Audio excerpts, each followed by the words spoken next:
গতকাল সন্দেশখালীতে ইডি শিবিরের উপরে হামলা করা হলো, কার সাথে উপদেষ্টা মুখ্যমন্ত্রী জবাব দাও। গতকাল সন্দেশখালীতে ইডির উপরে হামলা করা হলো, কার সাথে উপদেষ্টা মুখ্যমন্ত্রী জবাব দাও। বন্দে মাতরম, বন্দে মাতরম,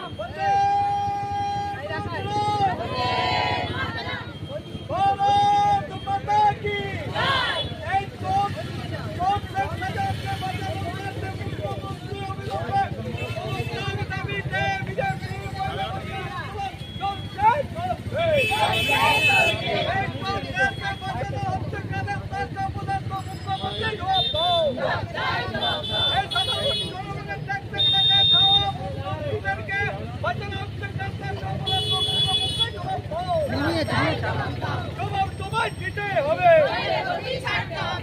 রেশন দুর্নীতিকাণ্ডে তৃণমূল নেতা শাহজাহান শেখের বাড়ি হানা দিয়ে আক্রান্ত হওয়া ইডি আধিকারিকদের দেখতে হাসপাতালে গেলেন কলকাতা হাইকোর্টের বিচারপতি অভিজিৎ গঙ্গোপাধ্যায়।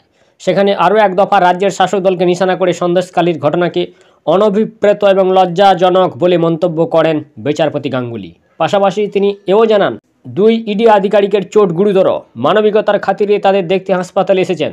রাজ্যের আইন শৃঙ্খলা নিয়ে আবারও প্রশ্ন তোলেন বিচারপতি। সন্দেশখালী কাণ্ডে তার মন্তব্য, পুলিশের উপর আমার ভরসা আছে, কিন্তু পুলিশ পরিচালনার উপর কোনো ভরসা নেই। পুলিশকে যারা পরিচালনা করছেন তারা নিজেদের স্বার্থে পুলিশকে কাজে লাগাচ্ছেন। পুলিশকে যদি হাত খুলে কাজ করতে দেওয়া হয়, এই সব দুর্বৃত্তদের থামাতে 2-3 দিন লাগবে। বিচারপতি গঙ্গোপাধ্যায় আরও বলেছেন, তিনি মনে করেন বাংলার সাংবিধানিক ব্যবস্থা সম্পূর্ণভাবে ভেঙে পড়েছে। তিনি সচেতনভাবেই শুক্রবার সকালে এই মন্তব্য করেছিলেন। সন্দেশখালী কাণ্ডে বিচারপতি তৃণমূল নেতাকে কটাক্ষ করে বলেন, বাড়িতে শাহজাহানকে পাওয়া যায়নি, তিনি এত সাহসী যে বাড়িতে থাকতে পারেননি, ইডির ভয়ে দৌড়ে চলে গিয়েছিলেন।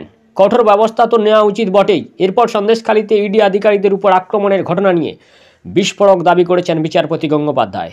তিনি বলেন, আমার একটা স্পেসিফিক প্রশ্ন আছে, যাদেরকে মারার জন্য লেলিয়ে দেওয়া হলো তারা ভারতবর্ষের নাগরিক তো? তারা অন্য কোনো জায়গা থেকে নৌকা করে এখানে ঢোকেনি তো?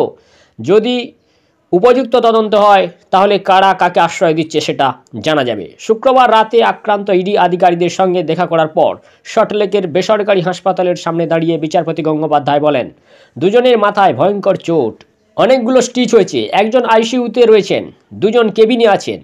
বাইকে করে সেই পরিকল্পনা মাফিক তাদের মারধর করা হয়েছে। এর আগে সন্দেশখালী কাণ্ডে রাজ্যের আইন শৃঙ্খলা নিয়ে প্রশ্ন তোলেন বিচারপতি। তিনি জানান, তিনি চান যে তৃণমূল নেতার বাড়িতে গিয়ে ইডি আধিকারিকরা আক্রান্ত হয়েছেন সেই শাহজাহান যেন শুক্রবার রাত 12টার মধ্যে ইডি অফিসে হাজিরা দেন। হাসপাতালের বাইরে দাঁড়িয়ে বিচারপতি বলেন, বিভিন্ন তদন্তে যাতে অগ্রগতি না হয় তার জন্য সুপ্রিম কোর্টে বহু মামলা ফাইল করেছে রাজ্য সরকার, সেই অধিকার তাদের আছে। কিন্তু প্রশ্ন হচ্ছে, যদি কেউ মনে করেন যে কোনো দুর্নীতি হয়নি, তাহলে তার উচিত তদন্তে সহযোগিতা করা, কিন্তু সেটা হচ্ছে না। আবার যদি কেউ এটাও মনে করেন যে দুর্নীতি হয়েছে, কোর্টে না দৌড়ে তার উচিত তদন্তে সহযোগিতা করা, এর কোনোটাই রাজ্য সরকার করেনি। আবার এখন দেখা যাচ্ছে তদন্তকারীদের ভয় দেখিয়ে এই তদন্ত আটকানোর চেষ্টা হচ্ছে। পাশাপাশি সন্দেশখালীতে ইডি আধিকারিকদের মারধরের ঘটনাকে নির্লজ্জ কাণ্ড বলে মন্তব্য করেছেন বিচারপতি গাঙ্গুলি। তিনি বলেন, সারা দেশের কাছে পশ্চিমবঙ্গের নাম ছোট হয়েছে। আমি বিচারপতি হিসেবে নয়, ইডি আধিকারিকদের সঙ্গে দেখা করতে এসেছি শুধু মানবিকতার খাতিরে।